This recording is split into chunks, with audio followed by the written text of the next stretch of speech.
이 오래된 붓은 막내가 가지고 첫째와 둘째는 황금을 가져라. 이 오래된 붓은 막내가 가지고 첫째와 둘째는 황금을 가져라. 한선비가 죽었습니다. 아니, 정확히는 죽기 직전입니다. 그의 손에는 낡아 빠진 붓 하나가 들려 있었습니다. 하지만 그 옆 큰아들과 둘째 아들 손에는 황금 백냥이 찬란하게 빛나고 있었죠. 10년 뒤 그 붓을 물려받은 막내는 조선 최고의 권력자가 되었습니다. 그리고 황금을 움켜쥔 큰아들과 둘째 아들은 거지가 되어 길바닥에 쓰러져 있었죠. 도대체 그 붓에는 무엇이 숨어 있었던 걸까요? 지금부터 그 놀라운 이야기를 들려드리겠습니다. 조선 영조 28년 한양 북촌에는 학자 집안으로 유명한 주컨 이씨 가문이 있었습니다. 가장인 이정묵 선생은 평생을 청렴하게 살아온 선비였지만 젊은 시절 과거 시험관을 지내며 모은 재산이 적지 않았습니다. 그에게는 세 아들이 있었습니다. 첫째 이한석은 머리는 좋았지만 교만하고 욕심이 많았습니다. 그는 항상 생각했죠. 자신이 장남이니 당연히 재산의 절반은 자기 몫이라고 말입니다.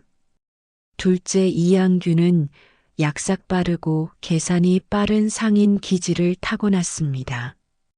형만큼은 아니어도 최소한 재산의 3분의 1은 받아야 한다고 늘 속으로 계산하고 있었죠. 그리고 막내 이한유는 책만 읽는 순박한 성격의 소유자였습니다. 재산에는 관심도 없었습니다. 그저 아버지의 학문을 이어받는 것이 꿈의 전부였죠. 어느 가을날 이정묵 선생이 삼형제를 불러 모았습니다. 그의 얼굴은 창백했고 기침이 멈추지 않았습니다. 죽음이 코앞까지 다가온 것을 모두가 알 수 있었습니다. 네 명이 얼마 남지 않았구나. 오늘 너희에게 유산을 나누어 주고자 한다. 이한석의 눈이 반짝였습니다. 드디어 기다리던 순간이 온 것입니다. 아버님, 소자가 장남으로서 가문을 이어가겠습니다. 이정묵 선생이 천천히 고개를 끄덕였습니다. 한석아, 내게는 한양 남산 기슭의 토지 20마지기와 황금 100냥을 주마. 그것으로 훌륭한 저택을 짓고 가문의 위세를 드높여라. 이한석이 환호하듯 절을 올렸습니다. 당시 황금 100냥이면 기와집 3채를 살 수 있는 거금이었습니다. 그의 눈이 황금빛으로 빛났습니다. 감사합니다, 아버님. 이정묵 선생이 둘째를 바라보았습니다. 한규야, 내게는 종로 시전에 있는 상가 2채와 은자 50냥을 주마. 내 장사 수완이라면 크게 성공할 것이다. 이양규는 벌써부터 머릿속으로 장사 계산을 하고 있었습니다.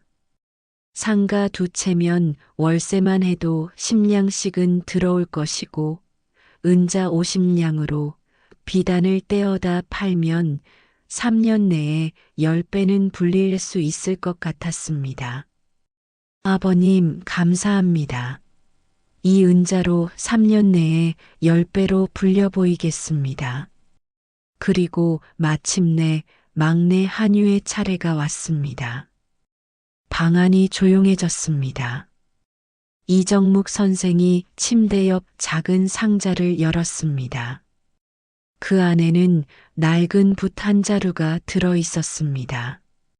한유야, 내게는 내가 평생 사용하던 이 붓 한 자루를 주마. 순간 방 안이 얼어붙었습니다. 이한석이 웃음을 터뜨렸습니다. 뭐, 뭡니까? 붓하나요? 하하, 아버님, 농담이시죠? 이양규도 어이없다는 표정을 지었습니다. 아버님, 그건 너무 심하신 것 아닙니까? 아무리 막내라지만 붓 하나는 그 붓은 30년도 더 된 것으로 보였습니다. 붓대는 낡아 윤기가 사라졌고 붓털은 군데군데 빠져 있었습니다. 시장에 내다 팔아봤자 다푼도 받기 힘들어 보였죠. 하지만 이한유는 차분하게 대답했습니다. 아버님, 소자는 아버님께서 주시는 것이라면 무엇이든 감사히 받겠습니다. 이정묵 선생의 눈에 눈물이 글썽였습니다. 한유야, 이 붓을 보거든 이 아비를 떠올려라. 그리고 명심해라. 진짜 보물은 눈에 보이는 것이 아니라. 말을 끝맺지 못하고 이정묵 선생은 그 자리에서 눈을 감았습니다. 3일장이 끝나고 형제들은 각자의 길로 갔습니다. 첫째 한석은 황금 100냥을 손에 쥐고 남산 기슭으로 향했습니다. 그는 화려한 저택을 짓기 시작했습니다. 한양에서 가장 비싼 목수를 불렀고 제일 좋은 기와를 올렸습니다. 대문에는 황금색 장식을 박아 넣었죠. 이제 난 한양 최고의 양반가 주인이다. 둘째 항규는 종로시전에서 비단 장사를 시작했습니다. 은자 50냥을 미천 삼아 중국산 명주를 대량으로 떼어왔습니다. 장사는 제법 잘 되었습니다. 역시 내 안목이 맞았어. 3년이면 부자가 되겠군. 그런데 막내 한유는 달랐습니다. 그는 아버지의 낡은 초가집에 그대로 남았습니다. 북촌 골목 깊숙한 곳, 비가 새는 작은 방 한 칸. 그곳에서 그는 아버지가 남긴 붓만 바라보며 며칠을 보냈습니다. 아내 박씨가 눈물을 글썽이며 물었습니다. 서방님, 형님들은 저렇게 큰 재산을 받았는데 우리는 붓 하나라니. 이제 우리는 어떻게 살아야 하나요? 한유가 붓을 쓰다듬으며 대답했습니다. 아버님께서는 분명 이유가 있으셨을 거요. 이 붓에는 우리가 모르는 무언가가 담겨 있을 거라 믿소. 박 씨가 한숨을 쉬었습니다. 서방님은 너무 순진하세요. 붓이 밥을 먹여주나요? 이제 우리 아이들은 어떻게 키우란 말입니까? 그날 밤 한유는 촛불을 켜고 붓을 자세히 살펴보았습니다. 낡고 초라한 붓이었습니다. 붓대에는 작은 글씨로 무언가가 새겨져 있었는데 워낙 오래되어 흐릿했습니다. 한유는 눈을 가늘게 뜨고 그 글씨를 읽으려 애썼습니다. 필경, 심, 정, 더 이상은 읽을 수가 없었습니다. 한유는 그날부터 매일 그 붓으로 글씨를 쓰기 시작했습니다. 비록 가난했지만 아버지의 유품인 만큼 소중히 다루었습니다. 매일 아침 먹물을 갈고 그 붓으로 사서삼경을 베껴 썼습니다. 이상하게도 그 붓으로 글씨를 쓰면 마음이 편안해졌습니다. 손에 딱 맞았고 붓끝이 종이 위를 미끄러질 때마다 묘한 울림이 느껴졌습니다. 한 달이 지났습니다. 어느 날 마을 훈장이 한유의 집을 찾아왔습니다. 동네 서당을 운영하는 김 훈장이었습니다. 한유 형, 자네 글씨를 보았네. 마을 어귀에 붙은 그 방문 말일세. 한유가 고개를 갸웃거렸습니다. 며칠 전 마을 사람들이 부탁해서 양반가에 보낼 편지를 대필해 준 적이 있었습니다. 아, 그 편지 말씀이신가요? 김 훈장이 놀란 눈으로 물었습니다. 자네 어디서 글씨를 배웠나? 그 필체는 마치 추사 김정희 선생의 글씨 같더군. 힘이 있으면서도 우아하고 절제되어 있으면서도 생동감이 넘쳐. 한유는 자신도 몰랐습니다. 그저 아버지의 붓으로 쓴 것뿐인데 그런 평가를 받을 줄은. 저는 그저 아버지께 배운 대로 쓸 뿐입니다. 김 훈장이 진지한 표정으로 말했습니다. 한유 형, 다음 달이 과거 시험일세. 자네 실력이라면 충분히 합격할 수 있을 거야. 한번 응시해 보지 않겠나? 한유는 망설였습니다. 과거 시험에 응시하려면 돈이 필요했습니다. 시험 응시료는 물론 한양까지 가는 여비, 머무를 숙소 비용까지 최소한 은자 5냥은 있어야 했습니다. 훈장님, 저희 형편이 어떤지 아시지 않습니까? 지금 당장 내일 먹을 쌀도 없는 형편인데 그날 밤 한유는 잠을 이룰 수 없었습니다. 과거 시험, 그것은 어려서부터의 꿈이었습니다. 아버지께서도 항상 말씀하셨죠. 한유야, 너는 학문에 재능이 있다. 언젠가 과거에 급제하여 나라에 충성하는 신하가 되거라. 하지만 현실은 냉혹했습니다. 붓 하나로는 밥을 사 먹을 수도 없었습니다. 그로부터 6개월이 흘렀습니다. 한양 남산 기슭에 우뚝 솟은 이한석의 저택에는 변화가 찾아오고 있었습니다. 아니, 정확히는 몰락이 시작되고 있었죠. 화려한 저택을 짓느라 황금 100냥 중 80냥을 써버린 한석은 남은 돈으로 양반 행세를 하기 바빴습니다. 기생집을 드나들고 비싼 술과 음식을 사들였습니다. 내가 북촌 이씨 가문의 장손이다. 더 좋은 술을 가져오거라. 하지만 돈은 물처럼 새어나갔습니다. 1년도 채 되지 않아 황금은 바닥이 났고 땅에서 나오는 소출만으로는 생활을 유지할 수 없었습니다. 설상가상으로 그의 여름, 큰 장마가 찾아왔습니다. 남산 기슭은 원래 배수가 좋지 않은 곳이었습니다. 아버지 이정묵 선생이 그 땅을 일부러 장남에게 준 데는 이유가 있었던 것입니다.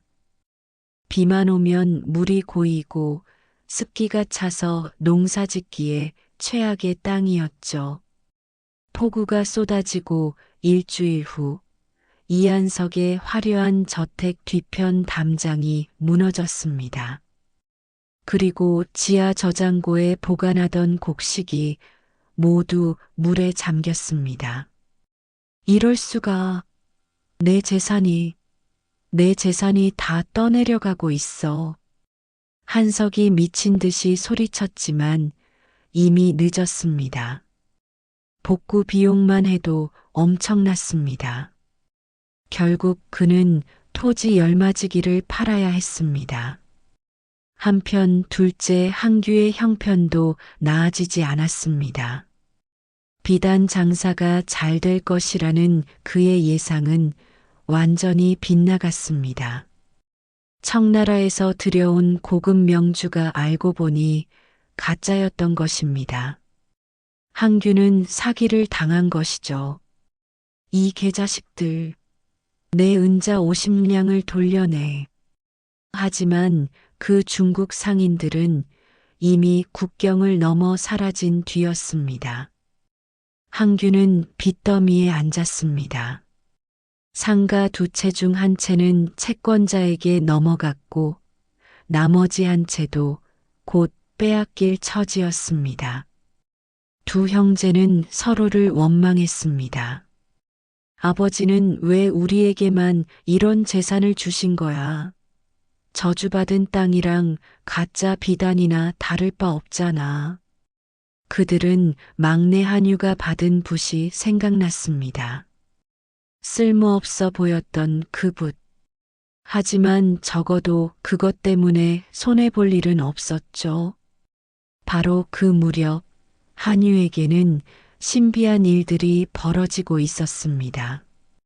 매일 아버지의 붓으로 글을 쓰면서 한유의 실력은 놀랍도록 향상되었습니다. 마치 붓이 손을 이끄는 것 같았습니다. 글자 하나하나에 힘이 실리고 문장은 저절로 흘러나왔습니다. 어느 날 밤 한유는 이상한 꿈을 꾸었습니다. 백발의 노인이 나타나 말했습니다. 내가 내 손자로구나. 이 붓은 내가 평생 사용하던 것이니라. 이 붓에는 3대에 걸친 학문의 정기가 담겨 있느니라. 꿈에서 깬 한유는 붓을 다시 살펴보았습니다. 그리고 충격적인 사실을 발견했습니다. 붓대에 희미하게 새겨진 글씨를 등잔부를 가까이 대고 보니 이렇게 쓰여 있었습니다. 필경심정 서여기인. 글씨는 마음을 다해 쓰는 것이요. 글은 그 사람과 같은 것이니라. 그 아래 더 작은 글씨가 있었습니다. 송설체 전수. 한유는 깜짝 놀랐습니다. 송설체라면 조선 중기 명필 송설 이경석의 글씨체가 아닙니까? 이경석은 자신의 13대조 할아버지였습니다. 그러니까 이 붓은 200년도 더 된 가보였던 것입니다. 한유는 그제야 아버지의 뜻을 깨달았습니다. 황금 100냥은 한 세대에 다 쓰면 끝입니다. 하지만 학문과 정신은 대대로 이어집니다. 아버지는 형들에게는 물질을 주었지만 막내인 자신에게는 가문의 정신과 학문을 물려준 것이었습니다. 그날부터 한유는 더욱 열심히 글을 썼습니다. 마을 사람들이 하나둘 소문을 듣고 찾아왔습니다. 한유 선비, 우리 아들 혼인 청첩장 좀 써주시오. 저희 어머니 회갑 축하 현판을 좀 써주실 수 있겠습니까? 한유는 돈을 받지 않았습니다. 그저 쌀 한 말, 콩 한 섬으로 보답을 받았습니다. 그것만으로도 가족이 먹고 살기에 충분했습니다. 그리고 드디어 그 소문이 한양 도성안까지 퍼져나갔습니다. 이조판서 김제로가 한유의 글씨를 보고 크게 감탄했습니다. 이 글씨를 누가 썼는가? 마치 추사체의 기운에 송설체의 우아함이 합쳐진 것 같구나. 김판서의 아들이 대답했습니다. 북촌에 사는 이한유라는 선비가 썼다고 합니다. 이한유? 그 이름을 어디서 들어본 것 같은데. 아, 주컨 이정묵 선생의 막내 아들이 아닌가. 김판서는 즉시 사람을 보내 한유를 불렀습니다. 초라한 옷차림의 한유가 판서댁 사랑채로 들어섰을 때 김판서는 놀랐습니다. 자네가 그 유명한 글씨를 쓴 이한유인가? 예, 소인이옵니다. 과거 시험은 보았는가? 아니요, 형편이 어려워. 김판서가 고개를 끄덕였습니다. 자네 아버지 이정묵 선생과 나는 동문수학한 사이였네. 그분께서 돌아가셨다니 가슴이 아프구나. 김판서는 한유를 자세히 살펴보았습니다. 가난하지만 눈빛은 맑았고 말투는 겸손했습니다. 한유, 다음 달 과거 시험에 응시하게. 내가 추천서를 써주겠네. 판서님. 하지만 소인은 응시료도. 김판서가 웃으며 은자 10냥을 꺼냈습니다. 이것으로 준비하게. 자네 같은 인재가 과거에 급제하지 못한다면 나라의 손실이네. 한유는 눈물을 글썽이며 절을 올렸습니다. 집으로 돌아온 한유는 아내에게 말했습니다. 여보, 드디어 기회가 왔소. 나는 과거에 응시할 것이오. 박 씨도 기뻐하며 눈물을 흘렸습니다. 서방님, 아버님께서 지켜보고 계실 거예요. 꼭 합격하세요. 그날 밤 한유는 아버지의 붓을 쓰다듬으며 다짐했습니다. 아버님, 이제 알겠습니다. 진짜 보물은 눈에 보이지 않는 것이라고 하신 말씀의 뜻을. 이 붓으로 제가 꼭 아버님의 뜻을 이루겠습니다. 영조 29년 가을, 3년에 한 번 열리는 대과 시험일이 밝았습니다. 한양 도성 안성균관 대강당. 전국에서 모인 수백 명의 선비들이 자리를 잡았습니다. 모두가 긴장한 얼굴이었습니다. 이 시험에 합격하면 관직에 나갈 수 있지만 떨어지면 또 3년을 기다려야 했으니까요. 한유도 그중 한 명이었습니다. 그는 초라한 회색 두루마기를 입고 있었습니다. 주변 선비들은 모두 비단 옷에 새갓을 쓰고 있었죠. 한유만 혼자 남루한 차림이었습니다. 옆자리에 앉은 선비가 한유를 힐끗 보며 코웃음을 쳤습니다. 저런 거지 같은 놈도 과거를 보러 왔나? 하지만 한유는 신경 쓰지 않았습니다. 그의 손에는 아버지의 낡은 붓이 들려 있었습니다. 시험관이 들어왔습니다. 영의정 이광자였습니다.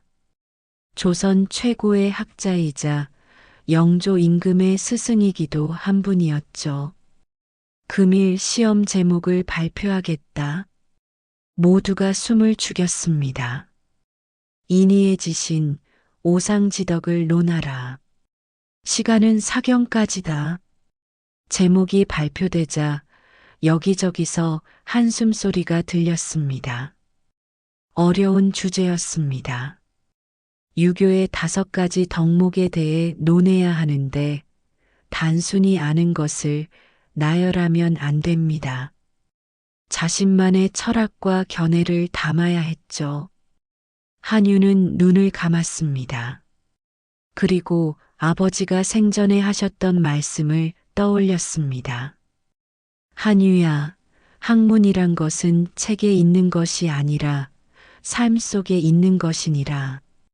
인의의 지시는 글자가 아니라 실천이니라. 한유가 붓을 들었습니다. 신기하게도 붓끝이 저절로 움직이는 것 같았습니다. 마치 아버지의 손이 자신의 손을 감싸고 이끄는 느낌이었죠. 글자가 흘러나왔습니다. 인이란 사람을 사랑하는 것이요. 의란 옳음을 행하는 것이며 예란 절제하는 것이요.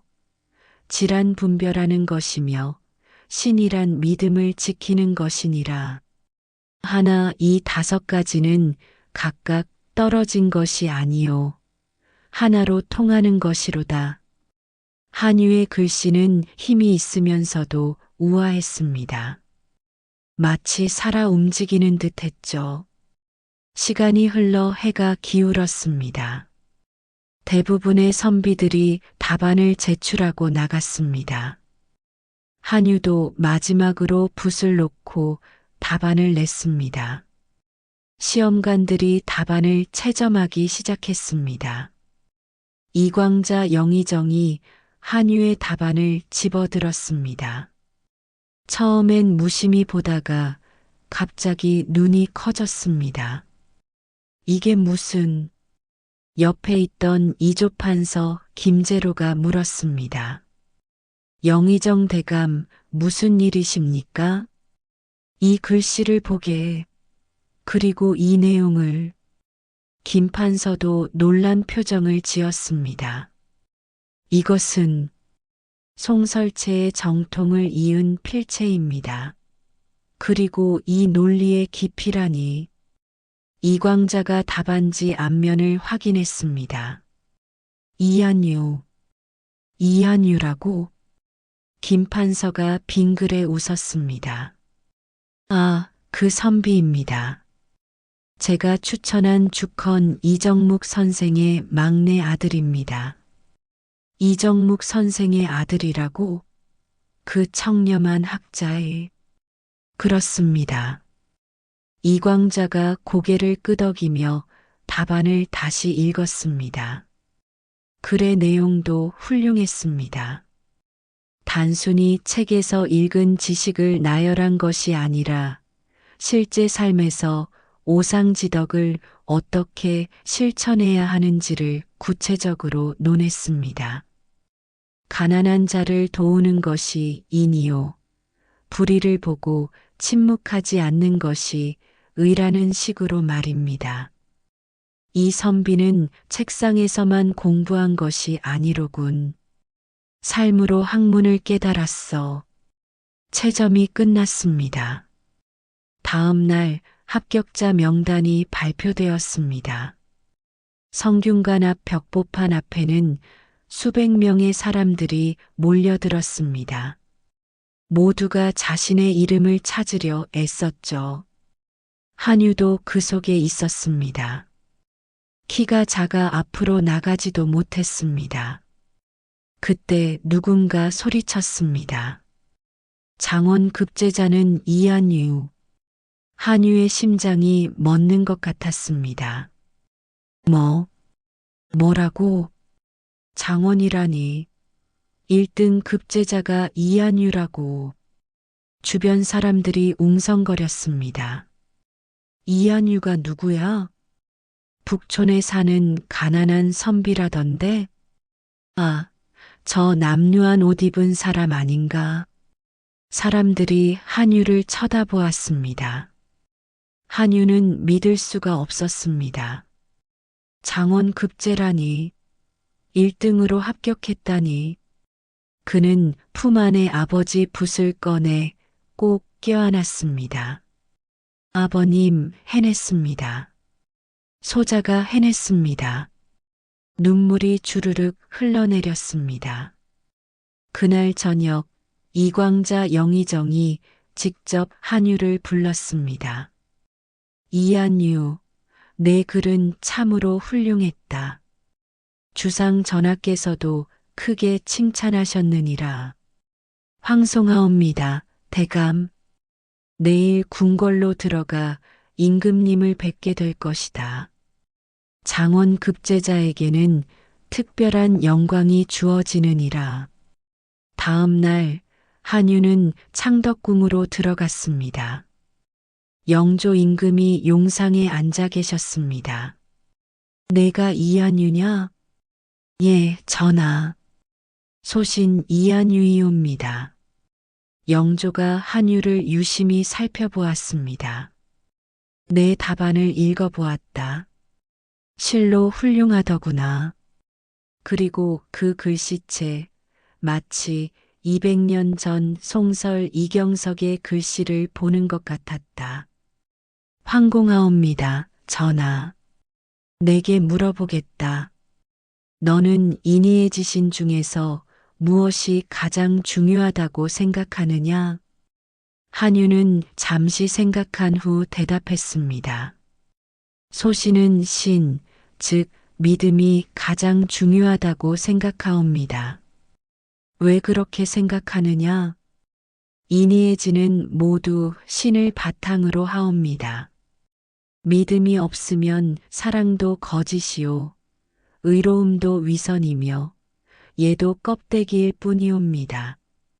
소신의 아버님께서도 평생 신의를 지키며 사셨고 그 믿음이 소신에게까지 전해졌사옵니다. 영조가 크게 고개를 끄덕였습니다. 좋다. 내 말이 옳도다. 짐이 너를 홍문관 부수찬에 임명하노라. 홍문관 부수찬은 정칠품 관직으로 장원 급제자에게 주어지는 최고의 영예였습니다. 한유는 땅에 엎드려 절을 올렸습니다. 성은이 망극하옵니다. 궁궐을 나온 한유는 하늘을 올려다보았습니다. 가을 하늘이 유난히 맑았습니다. 아버님, 보고 계시죠? 소자가 드디어 관직에 올랐습니다. 이 모든 것이 아버님께서 물려주신 붓 덕분입니다. 한유는 품 안에 붓을 꺼내 하늘을 향해 들어 올렸습니다. 그 순간 신기한 일이 벌어졌습니다. 석양빛이 붓대에 반사되어 찬란하게 빛났습니다. 마치 아버지가 하늘에서 미소 짓는 것 같았습니다. 한유가 홍문관 관리로 임명되었다는 소식은 삽시간에 한양 전체로 퍼져나갔습니다. 북촌의 가난한 선비가 장원 급제했다더라. 그것도 홍문관 부수찬이라잖아. 아, 그 아버지한테 낡은 붓 하나만 받았다던 그 사람? 소문은 금세 형들의 귀에도 들어갔습니다. 이한석은 남산 저택의 무너진 담장을 고치다가 그 소식을 들었습니다. 일꾼이 신이 나서 떠들어댔죠. 주인 양반 들으셨습니까? 주인 양반 동생이 장원 급제했다던데요. 이제 대단한 관리가 되셨다던데요. 한석의 얼굴이 굳어졌습니다. 뭐라고? 한유가? 예. 온 동네가 다 아는 얘기입니다. 북촌의 영광이라고들 하던데요. 일꾼이 떠난 후 한석은 이를 갈았습니다. 말도 안 돼. 고작 붓 하나 받은 놈이 어떻게 장원 급제를? 한석은 자신이 황금 100냥을 받았을 때를 떠올렸습니다. 그때 얼마나 우쭐했습니까? 막내를 얼마나 비웃었습니까? 그런데 지금은 자신은 망해가고 있고 막내는 출세했습니다. 이럴 수가. 아버지는 대체 왜? 둘째 한규도 마찬가지였습니다. 종로 뒷골목의 허름한 새방에서 소식을 들은 그는 벽을 쾅쾅 쳤습니다. 이게 말이 되나? 붓 하나 가지고 어떻게? 한규는 빚쟁이들에게 쫓기는 신세였습니다. 상가는 이미 다 빼앗겼고 남은 건 빚뿐이었죠. 분명 뭔가 비밀이 있을 거야. 그 붓에 분명 뭔가 있어. 두 형제는 서로 만나 속삭였습니다. 밤늦게 허름한 술집에서 한석과 한규가 마주 앉았습니다. 형님, 이건 말이 안 됩니다. 분명 그 붓에 비밀이 있을 겁니다. 한석이 술잔을 비우며 말했습니다. 나도 그렇게 생각한다. 아버지께서 저 유언을 남기셨을 때 분명 진짜 보물은 눈에 보이지 않는 것이라고 하셨어. 그럼 그 붓이 진짜 보물이란 말씀입니까? 그럴 가능성이 높아. 생각해봐. 200년 된 송설체 부실하잖아. 그건 엄청난 골동품이야. 부잣집에 팔면 수백 냥은 받을 수 있어. 한규의 눈이 반짝였습니다. 그럼 우리가 그 붓을 빼앗으면 우리 것이 되는 거지. 원래 그 붓도 아버지 유산이니까 우리한테도 권리가 있어. 두 사람은 치밀한 계획을 세웠습니다. 며칠 후 한유가 홍문관에서 퇴근하는 길목에서 두 형이 나타났습니다. 한유야. 한유는 깜짝 놀랐습니다. 오랜만에 보는 형들이었습니다. 형님들, 어떻게 여기에? 한석이 다가와 한유의 어깨를 툭 쳤습니다. 장원 급제했다며? 축하한다, 동생. 한규도 억지로 웃으며 말했습니다. 우리 동생이 출세했으니 형들도 기쁘지. 하지만 한유는 뭔가 이상함을 느꼈습니다. 형들의 눈빛이 예사롭지 않았습니다. 감사합니다, 형님들. 그런데 무슨 일로? 한석이 본론을 꺼냈습니다. 한유야, 우리 형제끼리 사이좋게 지내자. 그리고 말이다. 내가 받은 그분 말이야. 붓요? 그래, 아버지의 붓. 그거 우리한테도 좀 보여줄 수 있겠니? 우리도 아버지가 보고 싶거든. 한유는 품에서 붓을 꺼냈습니다. 형들에게 보여주는 것쯤이야 문제될 게 없었죠. 여기 있습니다, 형님. 순간 한석이 붓을 낚아챘습니다. 이제 이건 내 거다. 한유가 놀라 소리쳤습니다. 형님, 무슨 짓입니까? 한규도 붓을 잡으려 달려들었습니다. 야, 너만 가질 거냐? 나도 권리가 있어. 세 형제가 길거리에서 붓을 놓고 실랑이를 벌였습니다. 한유가 필사적으로 붓을 지켰습니다. 형님들, 정신 차리십시오. 이건 아버님의 유품입니다. 유품이면 뭐 어때? 우리도 아들인데 나눠 가져야지. 그때였습니다. 지나가던 포도청 관리들이 소동을 보고 달려왔습니다. 여기서 무슨 짓들이냐? 한유가 관복을 입고 있는 것을 본 포도청 관리가 놀랐습니다. 이분은 홍문관 부수찬 날이 아니십니까? 그렇소. 이 자들이 내 물건을 빼앗으려 합니다. 포도청 관리들이 한석과 한규를 제압했습니다. 감히 조정 관리를 해치려 하다니. 너희는 누구냐? 한석이 소리쳤습니다. 우리는 이자의 형들이요. 아버지 유산을 공평하게 나누려는 것뿐이요. 하지만 포도청 관리는 들은 척도 하지 않았습니다. 유산 다툼은 관아에 가서 정식으로 신고하는 것이요. 길거리에서 행패를 부리면 곤장을 맞는다. 결국 두 형은 쫓겨났고 한유는 붓을 지킬 수 있었습니다. 그날 밤 한유는 붓을 보며 한숨을 쉬었습니다. 형님들이 저렇게까지 타락하실 줄은.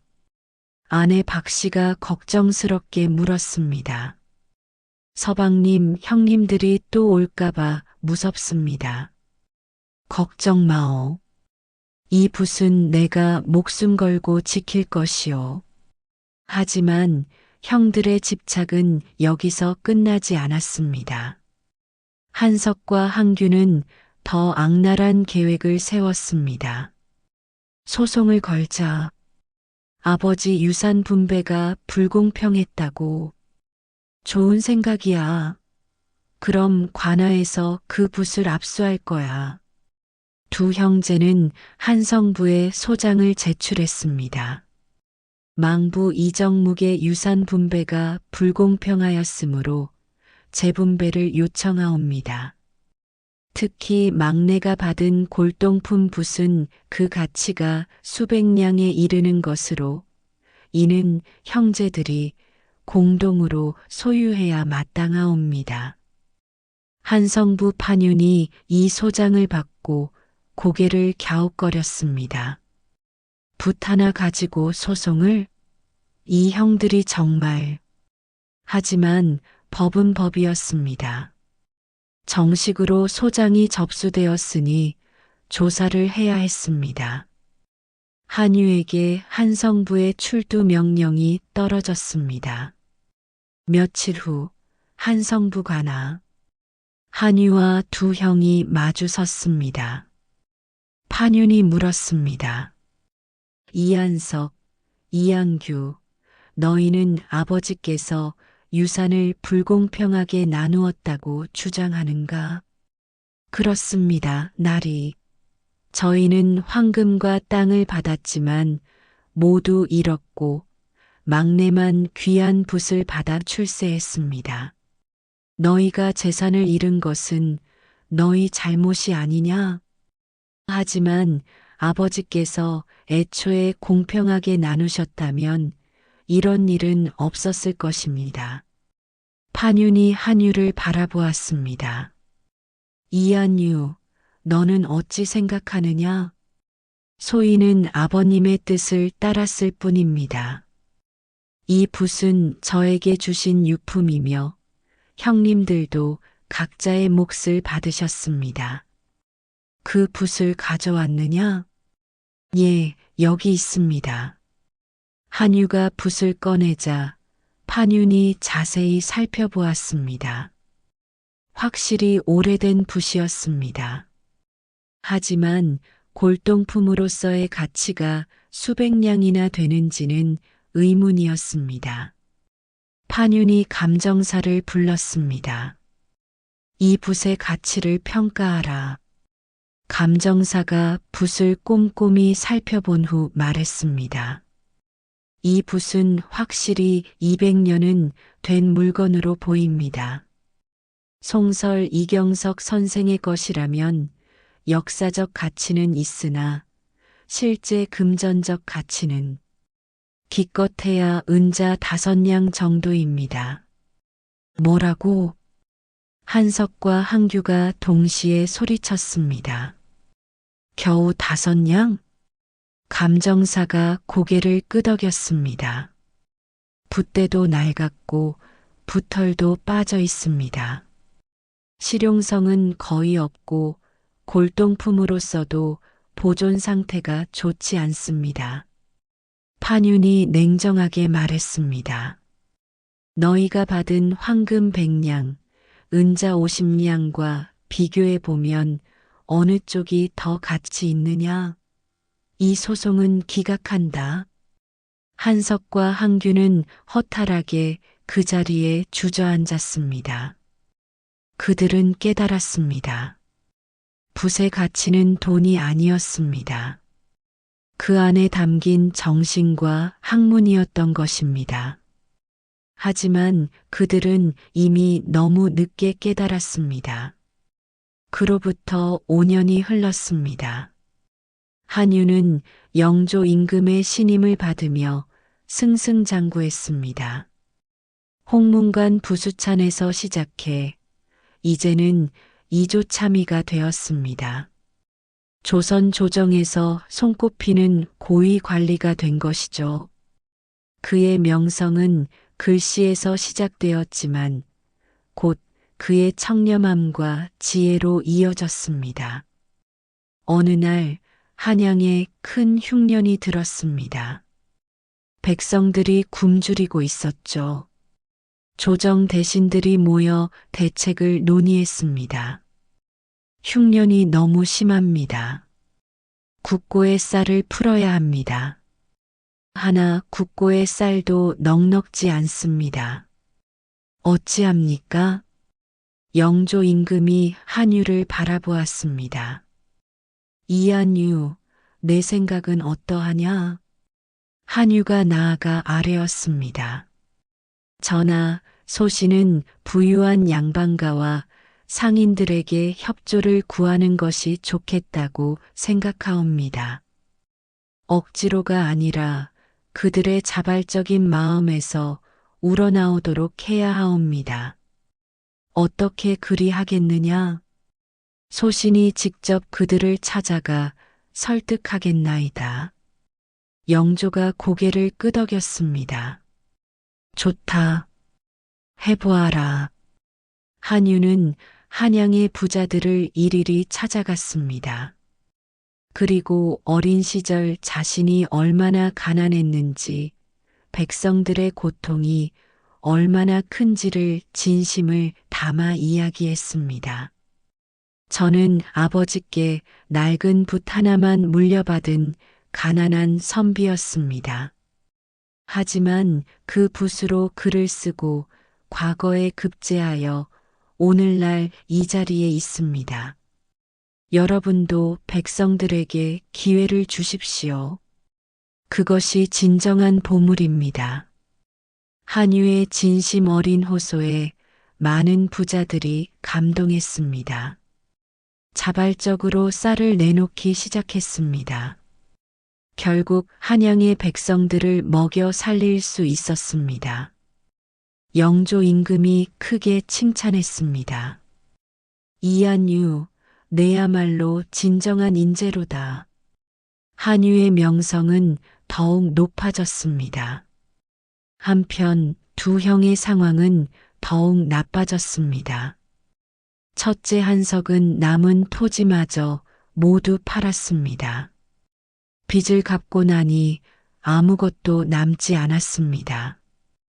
그는 이제 남의 집 머슴으로 일했습니다. 둘째 한규는 종로 뒷골목에서 노점상을 했습니다. 한때는 큰 상가를 가졌던 그가 이제는 길거리에서 엿장수를 하고 있었죠. 어느 추운 겨울날 두 형제가 우연히 길에서 마주쳤습니다. 서로의 초라한 모습을 보고 말문이 막혔습니다. 형님, 한규야. 둘 다 눈물을 흘렸습니다. 우리가 너무 욕심을 부렸어. 아버지의 뜻을 이해하지 못했어. 그들은 한유가 말을 타고 지나가는 모습을 멀리서 보았습니다. 화려한 관복에 당당한 자세. 이제는 다가갈 수도 없는 높은 사람이 되어 있었습니다. 한유는 정말 대단해. 우리와는 다르게. 바로 그때 한유가 그들을 발견했습니다. 말에서 내린 한유가 두 형에게 다가왔습니다. 형님들. 두 형은 고개를 숙였습니다. 부끄러웠습니다. 한유야, 우리는. 한유가 두 형의 손을 잡았습니다. 형님들, 괜찮습니다. 이제 다시 시작하십시오. 한유는 품에서 은자 뭉치를 꺼냈습니다. 이것으로 다시 장사를 시작하십시오. 형님들이 잘 되는 것이 저에게도 기쁨입니다. 한석이 울먹이며 말했습니다. 한유야, 우리가 너를 그렇게 괴롭혔는데 다 지나간 일입니다, 형님. 우리는 여전히 형제입니다. 한유는 두 형을 자신의 집으로 데려갔습니다. 따뜻한 방에서 음식을 대접하며 한유가 말했습니다. 형님들, 아버지께서 우리에게 가르쳐 주신 것을 이제 깨달으셨습니까? 두 형이 고개를 끄덕였습니다. 그래, 진짜 보물은 눈에 보이지 않는다는 것. 한유가 아버지의 붓을 꺼내 보여주었습니다. 이 붓의 가치는 은자 온양도 안 됩니다. 하지만 이 붓이 저에게 가르쳐 준 것들은 황금 천냥으로도 살 수 없습니다. 무엇을? 인내, 겸손, 성실, 그리고 진정한 학문의 의미를. 아버지께서는 형님들에게는 물질을 주시고 시험하셨습니다. 그 물질을 어떻게 쓰는지 보신 것입니다. 저에게는 정신을 주셨습니다. 그 정신으로 무엇을 이루는지 보고 싶으셨던 것입니다.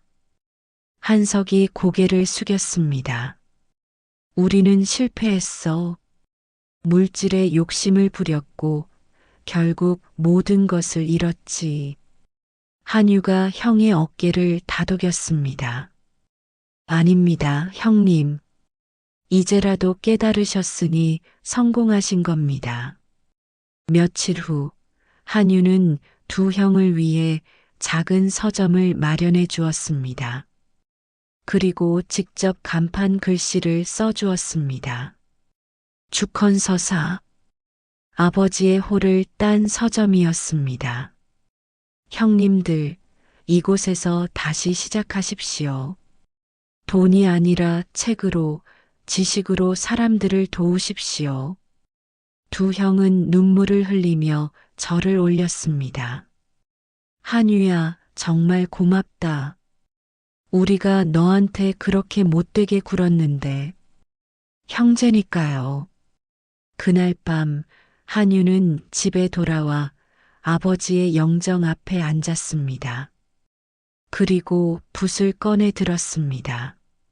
아버님, 이제 알겠습니다. 형님들에게는 욕심을 버리는 법을 가르치시려 했고, 저에게는 학문의 진정한 가치를 가르치시려 한 것을 모두 자식을 사랑하는 마음에서 나온 것이었습니다. 한유는 붓으로 한 편의 글을 썼습니다. 물질은 한 세대에 사라지나 정신은 천 세대를 이어간다. 그 글씨는 힘이 있으면서도 온화했고 우아하면서도 강인했습니다. 바로 그때 아내 박씨가 들어왔습니다. 서방님, 좋은 소식이 있어요. 무슨 일이요? 오늘 주컨서사에 손님이 북적였대요. 서방님께서 쓰신 간판을 보고 많은 사람들이 찾아왔다고 해요. 형님들이 얼마나 기뻐하시던지. 한유가 미소 지었습니다. 다행이군요. 형님들도 이제 새로운 삶을 사실 수 있겠어요. 그로부터 10년이 더 흘렀습니다.